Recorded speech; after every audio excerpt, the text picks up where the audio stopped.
Delhi AI సదస్సులో కావాలనే youth Congress కార్యకర్తలు రచ్చరచ్చ చేశారని మండిపడ్డారు తెలంగాణ బీజేపీ అధ్యక్షులు రామచంద్రరావు. అది రాహుల్ గాంధీ చేయించిన సిగ్గుమాలిన చర్యగా విమర్శలు ఎక్కుపెట్టారు. వివిధ పార్టీల నుంచి వచ్చిన వారికి భారతీయ జనతా పార్టీ కండువలు కప్పి కాషాయ శిబిరంలోకి ఆహ్వానించిన తర్వాత ఈ కీలక వ్యాఖ్యలు చేశారు రామచంద్రరావు. అంతర్జాతీయ వేదికలపై భారత్ను అవమానించేలా కాంగ్రెస్ నేతల తీరు ఉందని, దేశ ప్రజలకు రాహుల్ గాంధీ క్షమాపణ చెప్పాలని డిమాండ్ చేశారు.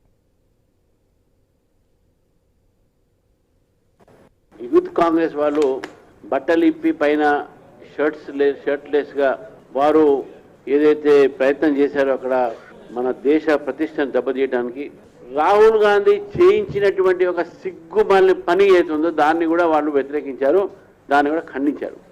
గాంధీ అని తోకబెట్టుకోగానే గాంధీలు గారు సిగ్గు శరము ఈ దేశాన్ని ఏ విధంగా మనం తీసుకోవాలి. రాజకీయాల్లో విభేదాలు ఉండొచ్చు, దేశంలో మనకు ఎన్నో ఉన్నాయి మనకు. కాబట్టి యువత ఈరోజు అర్థం చేసుకోవాలి. ఈరోజు దేశవ్యాప్తంగా కూడా అందరూ కూడా చూసి రాహుల్ గాంధీ చేసిన పని అందరూ కూడా తలదించుకోవాల్సిన అవసరం వచ్చింది. రాహుల్ గాంధీ గారు దేశాన్ని క్షమాపణ కోరాలి, దేశ యువతకు క్షమాపణ కోరాలి. ఇదే యువత ఎంతోమంది తప్పుదారి పట్టించేటటువంటి ప్రయత్నం కొంతమంది చేశారు. యూత్ కాంగ్రెస్ వాళ్ళు కమ్యూనిజం ప్రపంచవ్యాప్తంగా అంతరించిపోతుందని పేర్కొన్నారు Telangana BJP chief Ramachandrarao. China లాంటి దేశాల్లోనూ ప్రభావం తగ్గుతోందని అన్నారు. ఈ వాస్తవాన్ని అర్బన్ నక్సల్ సైతం గుర్తించాలని, తెలంగాణను సైతం మావోయిస్టు ముక్తగా చేయాల్సిన అవసరం ఉందని అన్నారు బీజేపీ సారథి.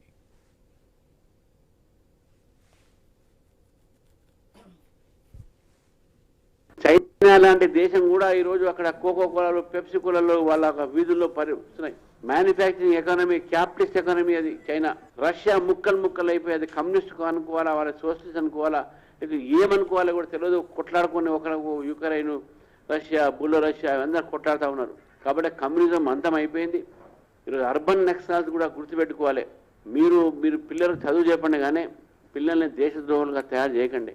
మీకు ఏదో యూనివర్సిటీలో ఉండి మీరు మీ యొక్క అర్బన్ నక్సల్స్ అయిపోయింది కదా, ఇప్పుడు అర్బన్ నక్సల్స్ మీ మిగులున్నాం కదా అనుకుంటారు. మీ పని కూడా పడతారు, మీ అంతం కూడా చూస్తారు అనే విషయాన్ని కూడా మీరు గుర్తుపెట్టుకోండి. చైనా